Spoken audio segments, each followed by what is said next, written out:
Hi and good morning. How is everybody this morning? I hope you're doing awesome. Thank you, Will, for testing out the YouTube chat. Make sure we got that. And Meg, as We're good. always, in the background, our moderator today, Meg Jett. So if you have any questions during our chat today, they will pop up here in the side scrolly bar. So don't embarrass your family, okay? Because it lives forever on the internet. My name is Rachel Arnold. I'm the Human API with Secure Nation. You have landed on the Coffee Table Talks, and today our special guest is going to be Jon Santee. With me, as always, is Will McCullen, the program manager for the IT Center for Excellence at PIMA Community College. You're good at that. You're really good at that. Wait, I forgot the Tucson, Arizona part. Tucson, Arizona. All right. That works out. Will, I'm super stoked, by the way. I got word earlier this week that I should definitely go to Cactus Con, which is Awesome. a conference that's been running for this will be its 13th year, if all the information I found is to be trusted.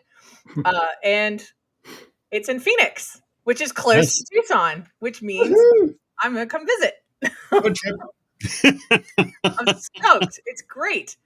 Speaking of traveling and relocating, Jon, you have had some recent fun things going on, right? Yes, indeed. We're recovering from 9.5 hours on the road yesterday as I'm working to relocate my family from Fort Lauderdale to Atlanta. So why are you relocating, Jon? So, as cliche as the term might be to some folks, after years and years of working towards it, I achieved what I would consider to be the dream job. I have wanted to be in professional sports my entire career. And again, after many, many no's and lots of, thanks for talking with us, I finally found an organization that has let me come in and join them. So I'm proud to be part of the Atlanta Hawks and State Farm Arena. Wow. That is phenomenal. I'm very excited for you. I misspoke in the little bit of pre-show that we were doing and mentioned that you had been a CISO for a long time. And it's not true. You've been a VP of IT. Correct. Yeah, that's. I have not ascended into that C-suite yet, but honestly, I really enjoy kind of that bridge between the truly strategic and still understanding the hands-on that typical in most organizations that VP level still gives you. So I've really enjoyed that. Now, see, that's something I didn't understand until you made the clear distinction between the two. That there would be. I never.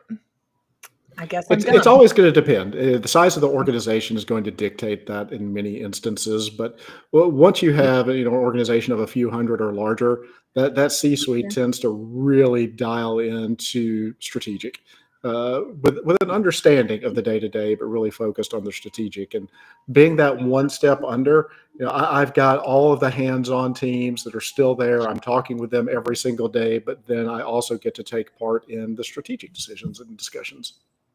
That's very cool. Sorry, Will, I interrupted you. What were you going to say, Will? No problem. We interrupt each other all the time. We do. Yeah, well, that's part of being around a table, right? So I'm with a community college, and so we have a lot of students watching too, many times. So I was just going to try to dial into that difference a little bit. So what is your day-by-day kind of like? Sure. In the midst of that? So I oversee several different teams, mainly support infrastructure and the information security teams within our organization. We have a much then broader scope of data and development and lots of other things that are also happening within our IT world. But yeah, I've got the folks that are there, answering help desk tickets like, oh, my screen's broken, my computer's not working. My teams are on that. We are then also handling infrastructure from multiple different locations. We've got a corporate office. We have a very large arena. We have other facilities that all require networking infrastructure, security infrastructure, and all the things that are required to make the really fun and fancy stuff work. And then nothing can be discussed in the realm of IT without talking about the information security teams and compliance and all the fun that gets wrapped up in. And I have that alongside me as well. Yeah, I would agree with you, dream job, because I think that's awesome. You're basically head of all the knob twisters. The way I often put it is I'm doing all of My team does all of the stuff that's not super sexy so that all of the super sexy stuff works. There you fair. go. Yeah. That's fair. Yeah. Yeah, back in the day, I used to be a director of networks. And when people would ask what I do, I'd say, I'm in charge of the systems that make the largest number of people angry in the shortest period of time. That is a fantastic way to phrase it. I love that. I almost spit coffee out. That's bad. Because it's true, though. Like, man, that's a lot of pressure. So do you still get to, though, so did you come up through the ranks through systems? And I did. I started off my career on a help desk for my college that I was working at. I began working there, answering help desk tickets, running over and fixing computers that were broken in a lab and all of that fun stuff. Migrated from that into corporate support. Meandered my way through various different network administrator and network engineering roles before ultimately I ended up being the person on my team that whenever there was a conversation that we needed to have with a vendor, it was, John, can you go do that? I don't want to. Or an update needed to be given to the senior leadership team. It was, yeah, John, you're better talking to those guys. So I ended up taking on more and more project and coordination responsibilities than the hands-on technical responsibilities. And at the coaxing of several different leaders and managers and mentors over the years, then I decided to, okay, I'll move across to the other side of the desk and see what leading teams as opposed to being the person on the teams looks like. Yeah, but don't you still get your hands in systems at all? Much to the chagrin of my teams, yes, I do still get my hands in there from time to time. I refuse to let that become completely rusted over. There you go. Yep. That's funny. There you go. So that's the passion, right? I still love the technology, and now I'm getting to do it in an environment that has been a dream. As somebody who grew up in a sports fanatic household, both of my parents were athletes. I tried to play sports and was not very successful at it, but I at least developed their passion for watching and enjoying sport. Cool. And yeah, we were if you ever sit around and like, who in the world watches a lumberjack competition? Yeah, my family. Yeah, we were those people. Like, we would watch that stuff. Like, if it was any sort of a competition, we would have it on the television watching it. Okay, wow. But now you're IT, so you'll have to let us know later on if your office ends up being the one down from the locker room a bit, so the humidity goes up all the time after every game.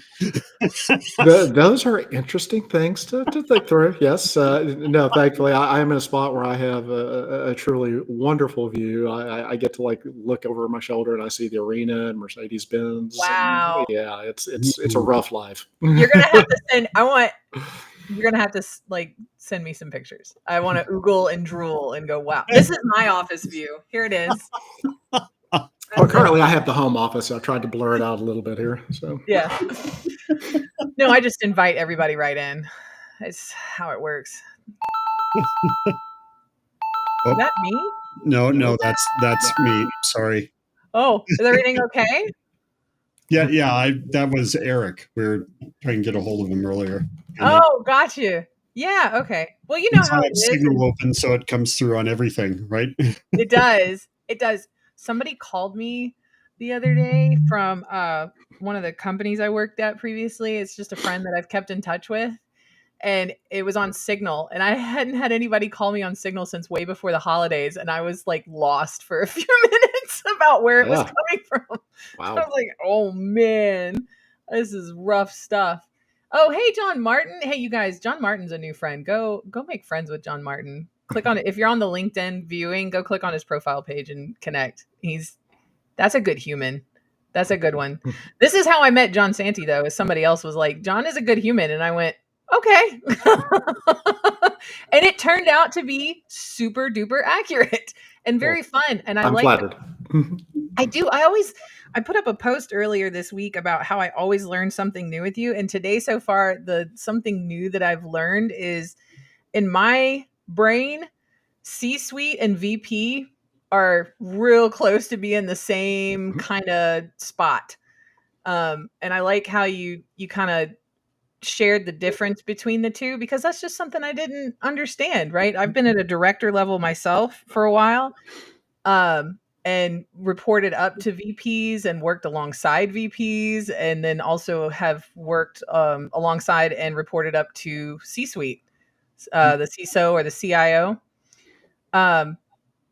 I don't know. Maybe that's why I'm really bad at internal and that's politics. No, that's, again, every organization is going to be a little bit different. You can find some massive organizations that, are not going to have as many layers, and you can find some very small organizations that have infinitely more layers than companies that I've been in. So it definitely varies, but as a general rule, that's kind of a good way to think about them and think about how they differentiate. Yeah. Okay, here's a general question that if all your new staff are watching this, will probably love to know. You've come up through the ranks, you know what things are like. How do you manage things like that? How do you inspire people, and how do you help that to go and grow? So, especially when you look at IT people tend to be inherently curious. They like to be problem solvers. A lot of them have a very customer service mindset. That they like going out and seeing that there's a problem and going and fixing it. My job is to make sure that they have the tools, the time, and the resources that they need to go fix it. Like, if they see something that isn't working well and they want to make it work better, it's my job to go help fight for that.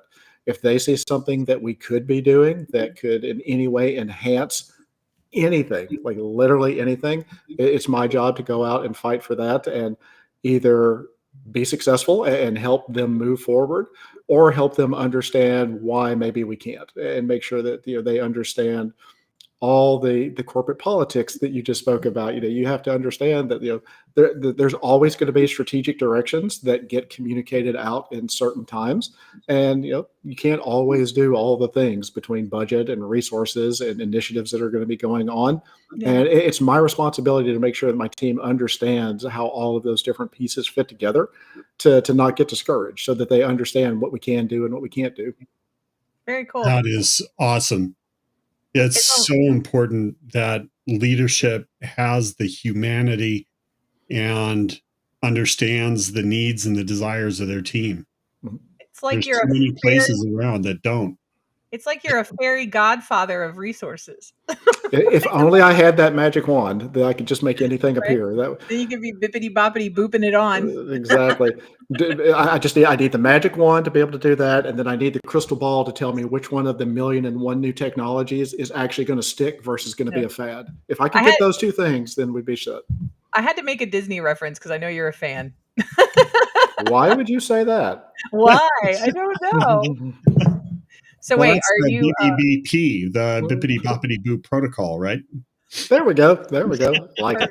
I like it. So how long have you been a fan of Disney? What do they call that? What is that? It's a Disney Imagineers? Oh, no. Yeah, it's the people that work there. We're just a Disney fanatic family. I had gone whenever I was younger, and then there was kind of a gap through the teen years and my early adulthood. Married my wife and found out that she was a diehard Disney fanatic and had been her whole life. We took all of our kids at the time we only had 2, and we went, and that was 18 years ago. And I could not begin to even try to count how many times we've been since then. I went, and that first day on that first trip as an adult, I caught the bug. I loved everything about being there. I loved being able to just turn off my brain and be a kid with my kids, and enjoy the movies and get excited about meeting a character and watching my wallet get emptied every day, and all the fun that goes with it. We got a chance to take our 3 littles to Disney for their first time, and Josh is an anxiety monster. My husband, he gets very anxious. He's always very concerned about losing track of them or what's gonna, like, he's our super prepared dad. I love it. And I'm just like, let's have as much fun as humanly possible. But so we had lots of Band-Aids and lots of good times. It was good. And the kids absolutely loved it. And of course, Dad is a huge Star Wars fan. So, we did. And off to the side here, our living room is fully decorated in Star Wars. And we've actually left that up as part of the house showing because it gets people talking about our house. They come in like, oh my God, it's a Star Wars living room. Okay, wait. I got to pull this picture out. I got something to show you. Because I just took him for his birthday to a local comic book convention called Fan Expo. While you're doing that, I saw a question pop up. The favorite land for me is Germany. I love the food. I love all the candy. I happen to enjoy the wine shop that's there. A good portion of my family is of German heritage, so I just navigate over to that area. And it's typically not as crowded as some of the others, so I love it. So at the comic book convention, Anthony Daniels was there, and I got him to sign Joshua's C-3PO head. And if you're not familiar, Anthony Daniels is the actor that does C-3PO. I'm geeking out a little bit. That's amazing. Isn't it cute? It's awesome. He's so much smaller in person than I thought he would be. I think it's because I thought he was going to be taller because, right, he's always standing next to R2-D2. Oh, there you go. Yep. But he's just a little peanut of a human and very gracious and awesome and appreciates all of his fans. So if you ever get a chance, John, to meet him, he's a good guy. I have not met. I've met some of the others at various different conferences and events, but I have not met him. Yeah, he's a doll. I absolutely appreciate him. Oh my God, Rachel, that's I don't know about Epic. I waited in line for like an hour. There's a lot of Epic going on. I got to know all the people standing around me though. It was pretty cool. That was neat. I felt like it was wasted on me. Just me standing in line, like being all giddy. Josh couldn't stand in line for the autograph. He was doing a competition someplace else that he was invited to, super elite, where he got best painted. He paints miniatures, like Warhammer miniatures, like tabletop games. That's a skill. It's a something. It's a something. I did it. We brought up in a past episode, I was at a Phoenix Con where I got a picture of myself and my wife with Dick Van Dyke. That was cool too. Oh, yep. I can already hear my wife and her Mary Poppins fanhood being like, I was going to say, yes, that's awesome. Hey, I know you're going to have to cut short today. Is that correct still? I've got till 45 after the hour, so I've still got a little bit of time. Okay, good. Right, because stuff comes up in IT and everything else. So I just want to make sure that we're cognizant of time because I hate not having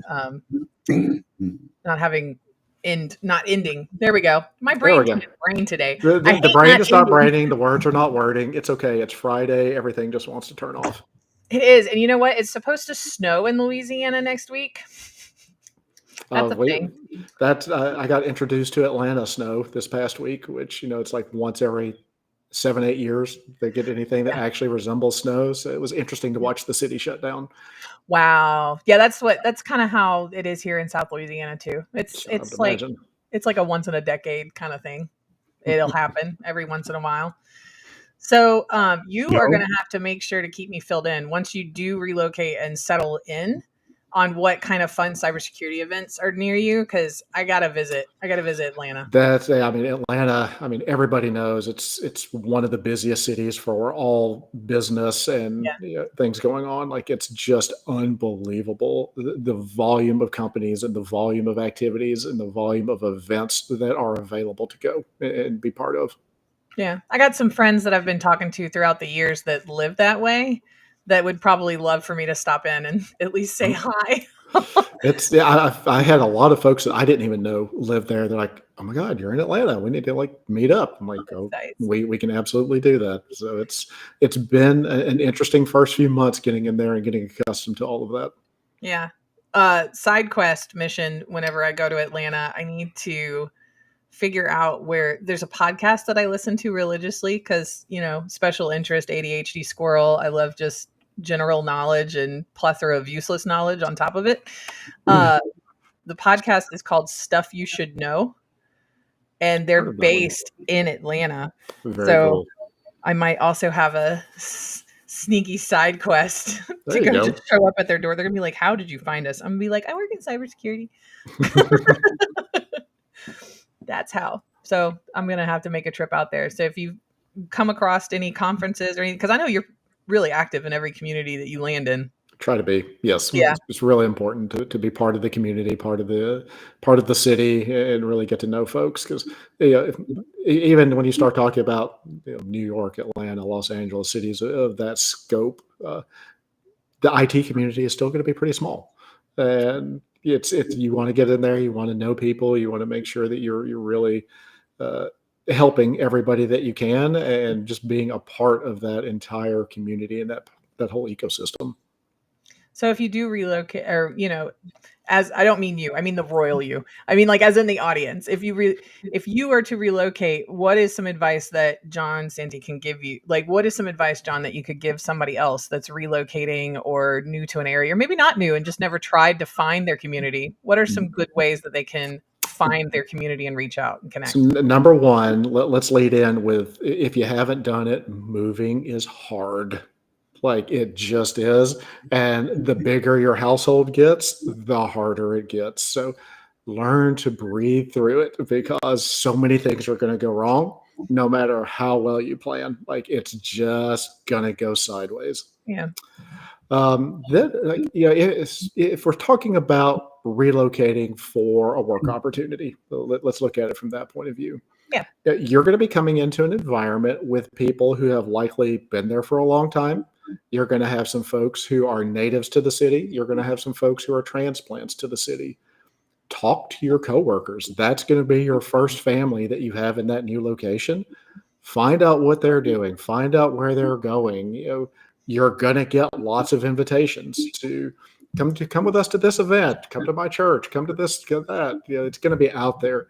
Don't be afraid to say yes. Don't be afraid to go and take part in that. I mean, all of us, as adults, we all understand that there's absolutely nothing like making plans and then dreading the fact that you've made plans as it leads up to the event.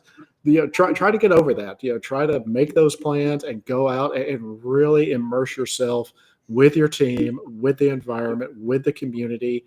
You're naturally, really quickly, much faster than you think it will happen, you'll start to then get involved with groups. You'll find your people, and you'll start to really have a good time.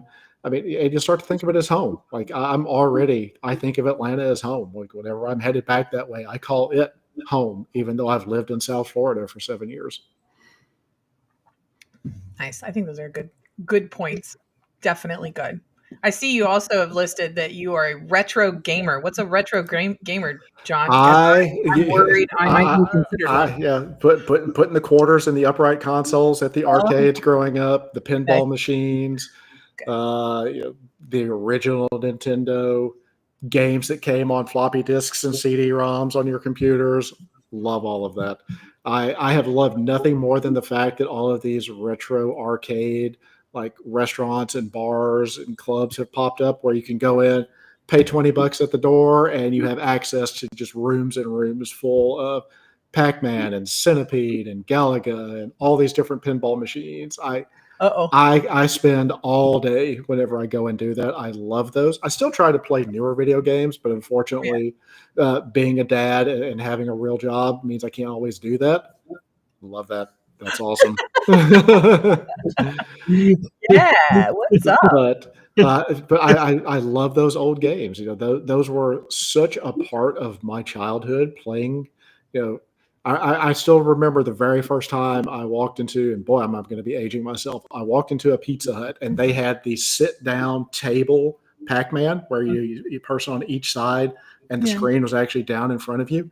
And he gave me a quarter. It's like, here, you can play while I'm ordering. I was hooked. Like from that very first game, I was hooked and never stopped playing. Do you remember football? That was the one where they had the balls in the table and you had to, go like that to get your. Oh, I do. I hated that one, but yes, I do remember it. I'd come back so bruised, I'd have bruises on my arms. Yes. And then my parents made the mistake of getting me the original Nintendo system, and I lost the better part of my teenage years to playing on that, I think. That's awesome. Not a couple of years ago. You ever do that thing where you blink and a couple of years ago is really like 10 years ago? Yeah. Yeah, I did that. So about 10 years ago, my husband got a Raspberry Pi project where you could download all the games and make an emulator. Oh yeah. And he made one for me and put it in like the 3D printed old Nintendo NES looking thing. It was awesome. I loved it. It was great. And then we got and then now on the Switch, if you like subscribe, I think to the Nintendo, whatever, you can get all of the old ones. I have all the old ones. I have that. I have a classic controller. I have all of that to be able to play those. And my kids come by and they laugh at me and they're like, "Oh my God, that's so old." And then I tell them to sit down and try to play me and beat me. And when they can't, I get to have at least a little bit of a victory. So nice. So my favorite thing to play with my kids is Mario Kart. And then we also, it's not my favorite, but they love to play it. It's called, what is it called? It's a chef game where you're like, I'm blanking totally on it, but it is the most frustrating game ever. So you get these little characters and you're a chef and you have to it's like a cooperative thing. I've seen some of those before. And you have to work together. Yeah. That's what it is. It's called Overcooked. I have never felt more violent as a parent. That's fair. That is fair. Yes. With my children. It's a bad idea. It's so bad. And like before I transitioned into cybersecurity positions, I was a restaurant manager. Like that's what I did for years and years and years. So bless you. Like, that's rough. It's triggering. The whole experience is very triggering. But they love playing it, so mommy grits her teeth and does it anyway. All right. It's a thing. Well, I am excited that you are you seem to be handling this transition situation so well. I know earlier you said you were a Tasmanian devil for some because trying to get the house ready for a showing. It's a lot of stress. I could joke that 4 months ago I had hair. I didn't, but that's the joke that I would try to make. It's been a long time since there was any hair up here, unfortunately. But I mean, all change is stressful, and even when it's really, really good change, it's stressful, and it's just finding ways to focus on the fact that I love what I'm doing. I love where I'm at. I've got an amazing family support structure. My family's on board with it. My kids are a little grumpy about moving again, but all in all, everybody's on board with it. Yeah. Just focusing on all of those things that are supportive of all the stress, and know that the stress there's a finish line. Eventually everybody's going to be moved. We have a house. Yeah. I'm going to have to go and ask my team for the third time something that they've already told me because I can't remember it because it's so much information all at once. Yeah. All of those things have a finish line, and then it becomes less stressful and more enjoyment, and you get to see that curve kind of continue go up that path. That's awesome. I know you're a speaker. Are you doing any in-person engagements this year? I don't have any booked for the first part of the year. Whenever I found out that I was going to be making this transition, I kind of put the brakes on it. I'm like, I don't know where I'm going to be, when I'm going to be able to be there, but I hope to get back into it. I did several conferences last year, and then I've done a fair number of podcasts, and I'm hoping to get back into that and really get that reestablished because I love doing that. I love I don't always talk about the technology. My part is I love talking about building technology teams and leading teams and how to be successful with this vast group of people who all have different interests and everybody wants the latest, greatest gizmos. How do you make all of that work and keep people from being burnt out and keep everybody enjoying what they do? That's the part of my job that I love, and I could sit and talk about that for far too long.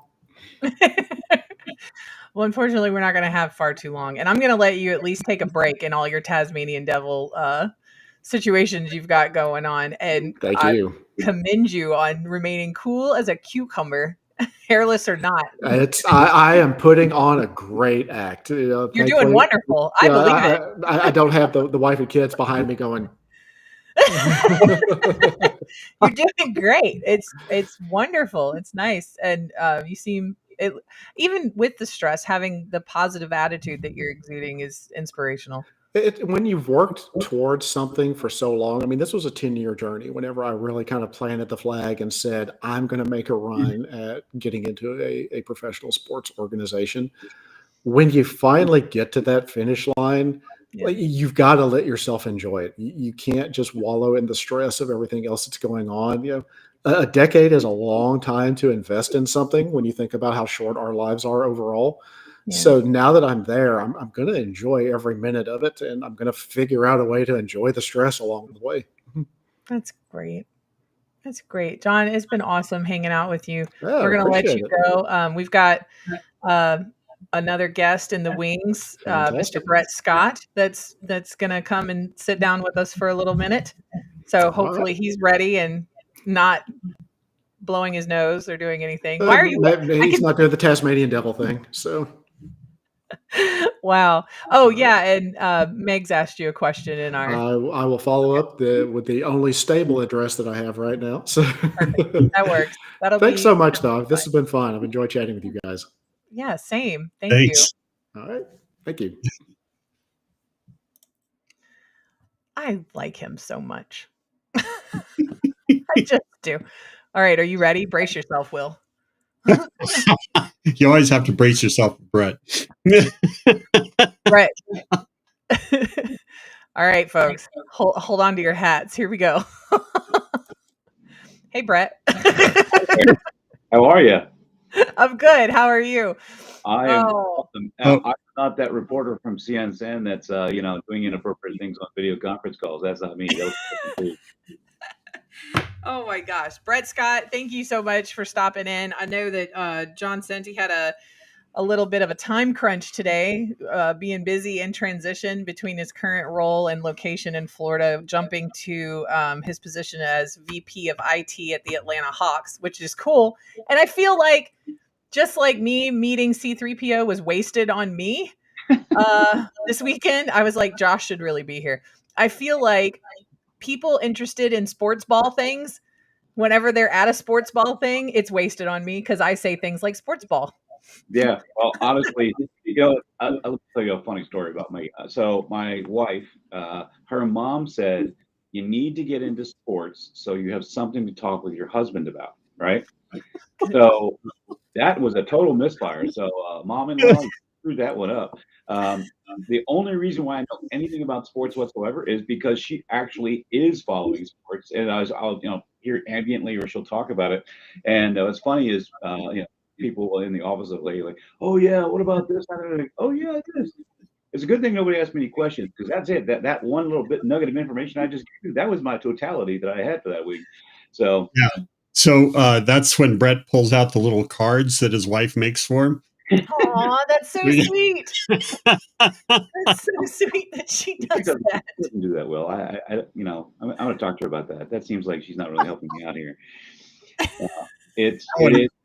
Brett, you got your video mirrored there, so yeah. If you want to flip it, yeah. All right, let me see if I can do something about that. This could go horribly wrong. Now you should be worried. Like, this could be a problem. No, it'll be fine. You just go to settings, go to the video, and then there's a clicky thing that says mirror camera. There we go. Wow. Look at you. Did you? Maven of video conferencing. There you go. And I'll make it so it actually shows up. There you go, friend. So tell us about TD SYNNEX Cyber Range, since it's in the background, Brett. Yeah, well, it's the background that saves you from my green screen and the odd lighting going on behind me at the moment. So the TD SYNNEX Cyber Range is a commercial version of our nonprofit ranges. So as you know, there's a certain gentleman also on the call, not me, who operate ASIO3, which is a cyber warfare range, which is our nonprofit. There are multiple in 6 different states, and they're physical ranges run by volunteers. I was recruited after speaking at a conference by a company called Tech Data at the time. They're now called TD SYNNEX. And said, we love what you're doing, want to support you with the foundation, but we want you to make a commercial version of your nonprofit ranges. So accepted the deal, and we generate billions of dollars. That's billions with a B of dollars of outcomes for the company. But really, why I'm there and why my people are there, I actually hired someone out of PIMA, by the way. Patrick Short, he's amazing. And no, you can have him. But we are moving the needle across all of the Western allied countries. And there's really no other place we could be on the planet to have more influence in cybersecurity. So we're tangibly making a big difference in the world of cybersecurity for everybody. For those folks that may be on the call that don't know what a cyber range is, can you kind of explain the concept and how that's utilized? Absolutely. That's a lot of fun because there's a lot of different definitions of cyber ranges. There are. What is the Brett Scott definition, though? All right. Well, let me start by saying you're the oldest cyber range in the country. So if you have a different definition than mine, you are wrong. You are wrong. I like it. Just to clarify, right? We're the OG. So it's just like a bomb range or a gunnery range or a shooting range. It's a place where you can utilize these things against targets and see what happens, tune your skill, improve your overall abilities. So that's exactly what a cyber range is. And what's hilarious about the cyber warfare side of it, so you can see it says cyber range in the corporate logo thing.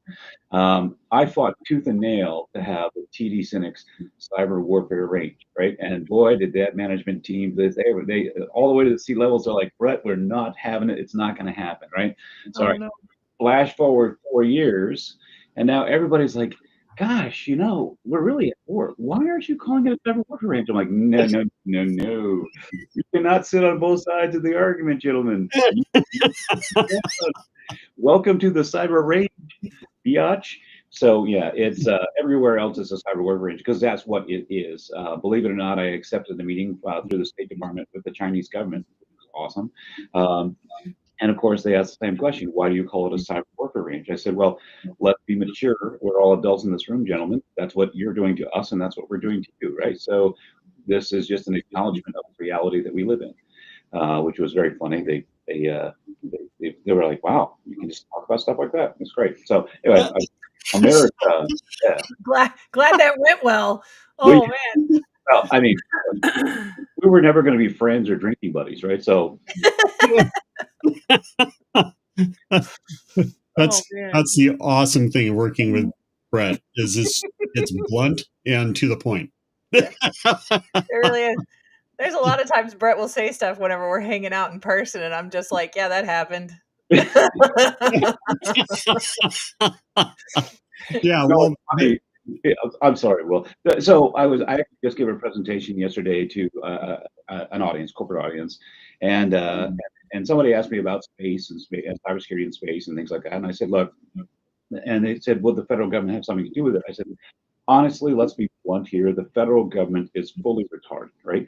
And here's why, blah, blah, blah. Audience received it well. And they piped in and said, yeah, they're doing this and they're doing that. I was like, yes. Okay. So that means it's on us. We have to be the ones that make this happen, right? So afterwards, the corporates showed up and they're like, Brett, that was an amazing presentation. People are raving about it, blah, blah, blah, blah. But you can't say retarded. And I was like, yeah, actually, I can say retarded. And I'm going to. So if you don't like it, you can 100% fire me. And I just don't give a shit. So then they were like, well, and I said, I was not talking about an individual. And if you read the room, everybody appreciated the fact that I was saying the federal government has no coherent response and has no coordination. They are inhibited in everything that they do. Ago, the term retarded applies perfectly. So yes, I use the term. I speak English. I'm pretty good at it. And I use the term that most accurately describes the federal government of the United States. So in any case, that's the kind of stuff that I deal with on a regular basis. So if you're wondering how it is I keep a corporate job, billions of dollars of output, my friends. So it allows me to be me. Great. But the real advantage of the cyber ranges, and this is why we love it at PIMA, is that it's not a virtual construct. No. It's a place where you can go in and run those tools and utilities or set up something that you haven't had a chance to play with but you can run those tools and utilities that would normally bring a virtual construct to its knees. Oh, wait, do you have a picture? Will, do you have a picture? Oh, give me a moment. Okay. Oh, I just wasn't ready. I like actually, visual representation. Yeah, actually something that talk about a lot is a lot of people say, "Oh, you're simulating this and simulating that." Not at all. So as an example, we frequently will do ransomware. We'll attack and destroy our laptops. We're deploying real ransomware, and we are really destroying the laptop. Now, as it happens, we have technology that allows us to Lazarus those things back into life. But if you're a laptop, hell for you is going to be at the cyber range, because we're going to blow you up multiple times a week. But because it's all real, right, then a lot of people say, my gosh, I've never seen that before. I didn't realize that's what it was or how it worked, this, that, the other thing. And so the way that I would describe it to people who might say, okay, that sounds like some sort of gimmicky thing. How can you fight a war if you do not understand what happens, what is going on, what do these things do for realsies? And so because of that, because it's real, it's exceptional, it's also not challenged. Everybody else's giant air finger quotes cyber range is really simulations and canned presentations and controlled encounters, none of which are useful to cybersecurity. It's just people wasting time. Yeah, it has to, when you look at B-sides, at cons, things like that, it's out of the box. It's doing things different, and you're taking the guardrails off. And if we're going to be real about it, you have to be able to do that. I mean, in virtual constructs, you can't say, "Oh, hey, the NSA just dropped some tools. Let's give it a whirl," right? But you can in these situations. And the tech data range, right? You've got lots of companies coming through to where they can actually sit down and try their product, or try products against each other or around each other, and sit down and you take it from that, instead of a PowerPoint, oh, hey, let's put hands on keyboard and do it. Let me show you what it looks like. Let's go play with it. That's one of my favorite ways to ensure that there's no buyer's remorse for our clients who might be doing bake-offs between different products or platforms, is having them get behind the driver's seat, right? You wouldn't buy a car without test driving it. There you go, right? And you only own a car for up to 8 years, right? So this is something that your entire business depends on. Your future and your existence of a business depends on your good cybersecurity. So why on earth are you playing Halo to learn how to fight a war? I don't know. It's dumb, though. But let me also say that it works. So I hire my people out of PIMA because they are producing such an incredible product. PIMA is really Will, Jim Craig, Chris Bonhorst, and the amazing volunteers of the cyber range down there. That's really who it is. But their people come out of there with a kind of an imposter syndrome, where it's like, well, I'm just a community college student. And what they don't realize is they are already better than almost everybody in the cybersecurity industry. Yeah. And I think I did a poor job, is factorially higher than possible high-end output of these cybersecurity people. So it's awesome. It's wonderful. I love people who are also humble, because they also stay that way. I mean, I hired Patrick a few years ago, and quite literally, I know right now he has 5 standing job offers for way more money than we're paying him, but he's staying with us because he is actually trying to have an impact. He knows what benefit is being where he is. So I appreciate that, Patrick. If you're out there, I still love you, my friend. But the bottom line is that these people are consequentially moving the needle in cybersecurity. And I know, Rachel, that's something that is meaningful to you. You are a person who demonstrates your passion and your care for the cybersecurity industry by doing what you do. And so when you have like-minded people, you have people that are a part of your tribe, you want to bring them together, you want to empower them to do what they do, and that's exactly what the culture of the cyber range does. And Will is the main champion for our culture in all of our ranges. Very good. I think you just got an invite from my good friend Najo. fantastic. Was it to invite me to go F myself? No. Oh, no. I get that invite all the time. That's not special. No. Happy to do it. We'll talk. I am not hard to find. Will's stalking me 24/7. You can just follow Will around. You get right to my house. But no, genuinely speaking, we're passionate about cybersecurity. I'm here to make a difference in cybersecurity. Everything else already built out, right? So this is really about changing our future, giving the future to our children. 100% of what I was given, we were given when we were kids, was a bright future and endless possibilities. And our adversaries and weakness on our side of the country or our side of the world has enabled people to harm us, to deny our children the future that we had. So as long as the guy upstairs lets me stay, I'm going to try to restore that for our kids, so I can leave the world a little better than when I got it. I think between John Davis and Najo, they're figuring out ways that you're going to be in New Orleans on May the 13th. Fantastic. For B-sides. That's happening now. Watch. Them two can make the world change. Okay, if you get them in together, like it's fearful. So speaking of upcoming conferences, John Davis, so like all good. I love spending time with that dude. Let's go. Yeah, he's fun. Speaking of upcoming conferences, I got word earlier this week that I really need to go to Cactus Con. Do you go to Cactus Con, Brett? I generally don't. Arizona and all these places, they got all kinds of drama. I'm a bit of a lightning rod. If you think about it this way, we are offering for free, education and empowerment and jobs like that. We don't ever take anything from our people. A lot of people are making money at those things, and so they also are really crappy at it. So when you're really good, you're free, and they're really crappy and expensive. You can imagine that I'm not on the Christmas card list, right? So, but that's okay. I'm married, I have 4 kids. I need nothing else in the world. So, if y'all need pictures for your dark board, I'll be happy to give you a nice photo. Or if you have your screen capture ready, here's a photo. Photo.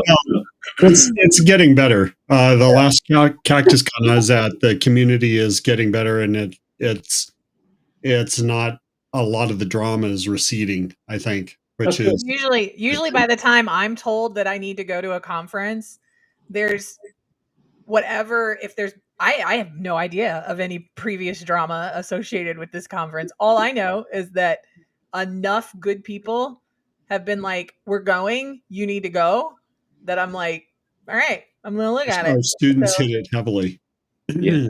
Well, but while all this silliness is going on with egos and people getting excited about things, the Cyber Range and organizations like PIMA and what Will's doing down there at AZ03, they are consequentially being the entire structural support of cybersecurity from a SLED standpoint, so state local education standpoint for the state of Arizona, right? These are people who are actually doing the thing. And what I love is there are all kinds of first in the nation kind of initiatives.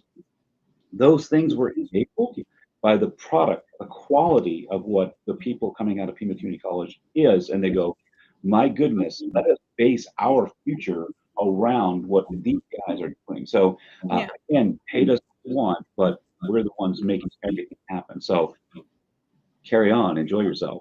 And like I said, I'll get you another dart pick next week if you want. But it is something where the part that matters is that we are consequentially affecting cybersecurity, improving people's lives, transforming our volunteers' lives for the better. That's what matters. Winning a popularity contest or being given an ego stroke, totally useless. Not only do I have a wife, but I also have 2 daughters. So whatever buildup is taking place, they'll just take it right back down to the nubs. There's so many amazing stories about that. My oldest daughter, she does intelligence for the foundation. She has a degree in intelligence operations. She's amazing, and so she has literally influenced our team saving the United States. I don't mean like a sense or like like we made the world better, bro. Like we saved the United States, like tangibly. So without missing a heartbeat, I go to my daughter and say, how do you feel to have a dad that was, part of saving the United States? And she literally, without missing not even a skip. He goes, maybe next time you do it while not looking like you were at Best Buy.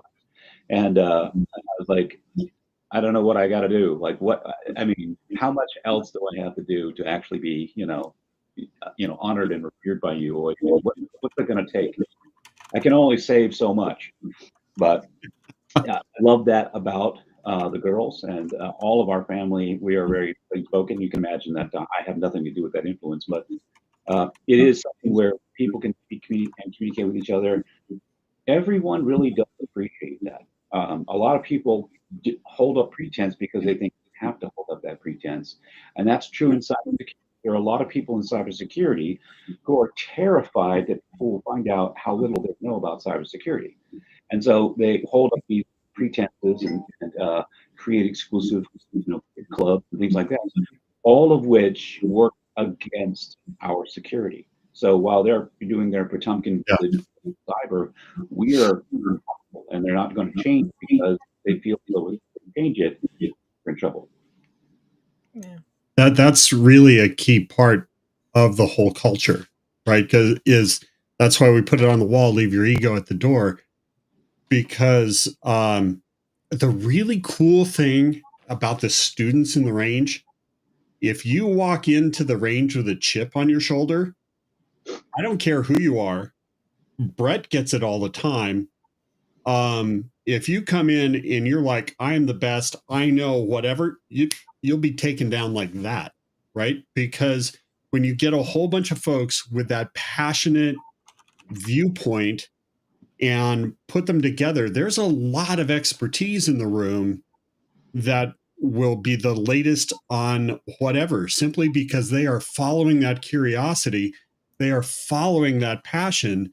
And if you feed that, it's amazing what grows out of that. And the thing that I really appreciate when we started up this partnership a long time ago was the vision and the mission of the range was to create capable cyber warriors, folks that could actually do, right? And so practical is the whole major focus. It's got to be practical. It's got to be something that you can actually do, make happen, go do, not just walk through exercises, not just regurgitate knowledge. It has to be the real deal. And that aligned really well with the whole concept of a center for excellence. And so thank you, dude. So awesome with that, because that has made it's worked really well. All I am is an enabler. You're doing all the hard work, so yay me. But honestly, it is one of those things where working with people, like, Rachel, here you have two people who are very passionate about cybersecurity, supporting what you're doing with your show, right? We do that not because we're looking for fame whatsoever.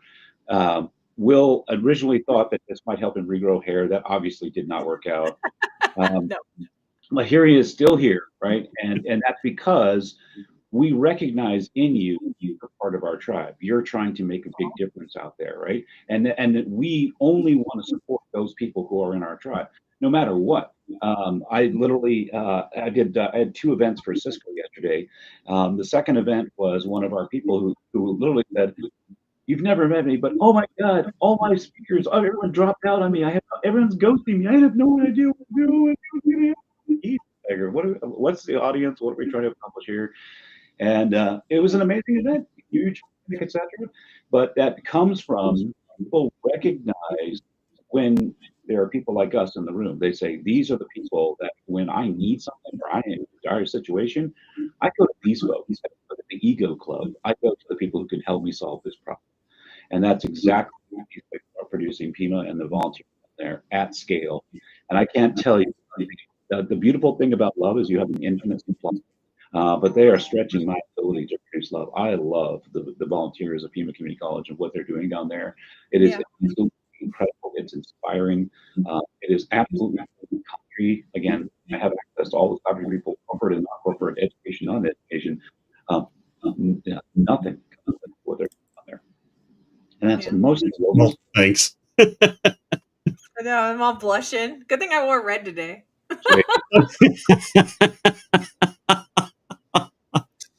But really know what to say to a girl, don't you? yeah, I did get married, and imagine how much it has to be convincing to make a like, holy cow, right? But yeah, I'm pretty sure she was like a man for Attila Hun or something really terrible. She's trying to make up for all that karma in one lifetime by marrying me. But Man. Well, the other point of me telling you that I was planning on coming to Cactus Con is, hey, that's real close to where you guys are. oh yeah, and you should come see someone there. It's beautiful. I've had all the old school federal range people, all the people who are operating, some kind of commercial in cyber. Yeah. Everybody walks in and says, "Oh my gosh, no one's doing this." Right? They say this is just incredible. Well, I'm gonna have to come spend a day at least one day. And I'm excited. It looks like the conference is on a Friday and Saturday, February. It's on Valentine's Day weekend. Nice. So I will have to come by the range, I think, on Thursday before all that stuff. No worries. Oh, absolutely, in Tucson. And then we'll get you by the range in Phoenix too. Let's invite some people. Let's invite some like cybersecurity people that are in the already in the field and bring them to the range. What do you think? Totally welcome. I'm going to pull up everybody I know in Tucson and politely, persistently annoy the crap out of them. It's going to be great. And that's cool. And you're polite about it, which is way different than how I do it. I'd be like, yo, get there or I'll hack your shit. I feel like that's threatening. I don't. No, it's embracing their need to be at our place. Or we could be like, for all the companies that are present, we will not use you in a student demonstration of utilizing. No. That goes for a much, much higher price. Utilizing tactics against those who do not appear. It is something that you should come see what's going on. It is exceptional. There really isn't anything going on like it. And I'm not just saying that because that's us. I'm saying that because I have access to all the things. We are always looking for our people. And you can imagine when everyone recognizes you're kind of leading this parade, everybody and their mom wants you to be involved with them or involve them in what you're doing. And so we have access to literally everything that's going on. We're really the center of gravity in cybersecurity. And so, you know what we could do? We could title the email for the invites of all the people in Tucson area that work in cybersecurity that I want to invite to the range. We could call it be present, or the students might be persistent. Oh, I love that. Right? So I'm an old school hacker, so it'd be like attention or debug coming, either way. So it's great. I think it sends a very polite, friendly message that they are welcome to attend. And it lists out what our boundaries are. This is great. It's mental health. Oh no. I work for a community college, which is a state institution. Don't get me in trouble. I mean that we're going to be persistent with extending more invitations for attendance. Will, I think. What did you think I meant? Yeah, I mean, my friend, I saw her vision immediately. I'm with you. Welcome wagon. That's all. Thank goodness. It's an embracing environment. It is. It's embracing. I tried to put in the chat, which unfortunately I think YouTube it isn't quite coming through. So if you can plunk it in there, that we've got a great website that Brett and his son put together for all the hits that are coming against the range systems. Is that the Pew? Yeah, realpew.io. Yeah. And it's a blast. It's if you want something to really kind of make people who aren't really aware of what's happening out there, if you want to put up a map and see real world attacks in action with the logs as they're it's just kind of a sort of thing. I'll put it in the LinkedIn. Hold on, I'm getting there. Well, keep in mind that when it's running, so we receive more attacks than the federal government of the United States, according to them. So when you see the map pause, that means that there are over 500,000 records to be rendered in the next minute. And if you see it go blank, like there's nothing on the screen, that means it's over 1 million records to be rendered in the next minute. But even when everything's working perfectly, you still only see 40% of the actual attacks that we receive. We had to write our own visualization system just to get it to 40%. And so far, after 3 different iterations, we can't get above that percentile for render. So we get attacked a lot. It's mostly because of Will. It's mostly because of Will. Yeah. Wow. He puts out these blogs, and he gets very vain and narcissistic. So he shines his head, and people are kind of blinded by it. They're like, "What's going on?" Wow. Yeah. The level of sarcasm cannot be topped by Brett Scott. I love that you were able to come in and hang out with us for a little while today, but it's already that time where we got to let everybody go. Oh, no. Well, I'm so glad we had this time together. Yeah. I did float a rumor that Will had an afro all the way up until the 1980s, so I just want to let you know. I've heard it. I've heard it. Yeah. If you want to visualize that, it's very, very rewarding. It was impressive, like a chia pet. I absolutely love that. I'm totally using that. The chia pet is actually modeled on Will. I love it. Can we customize chia pets? Oh my goodness. Don't tempt me. I will find a way. Holy cow. It's a good thing I don't have a lot of free time, Will. I'm just saying, if I find those, buddy, I hand that out to every damn volunteer we have. If like, here's your Will chia pet. Be amazing. That will be the best swag out of any. Yeah. Whoever owns the company, your stock's about to go up. We love all Thanks, of it. Rachel. Wonderful. There's something really positive that came out of this call, Rachel. That's the meaningful contribution we made to cybersecurity today. The Will chia pet. I do what I can. I do. And it's these things. They just appear, and I have visions, like inspired visions. Maybe you're Jonah Arc 2.0. Who knows? I am with my Will chia.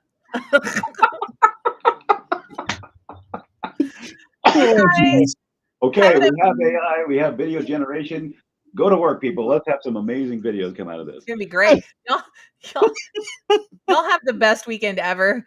We're gonna be doing this next week again, same bat time, same bat channel, and this time our guest is gonna be Miss Kim Kennedy from the SANS Institute. So you got to come stop by. If you're not familiar with SANS, don't worry. Kim will explain it to you. She's really good at it. She's been working there for a while. She knows what she's doing. Absolutely. So we're stoked. That event is going to be live for you to smash the attend button and tell a friend if you want later today. So follow the Secure Nation. There it is. LinkedIn thing, or you can just go to LinkedIn and type in all one word, Secure Nation. I know here on the QR code, it looks like it's 2 words. It's not, it's 1. And find us and follow there. Easy peasy. I like making things easy. That's what I do. Brett, thank you for joining us. And thanks again, even though John's not here, thanks again to Jon Santee, the VP of IT from the Atlanta Hawks. And Will, I'm going to miss you over the weekend.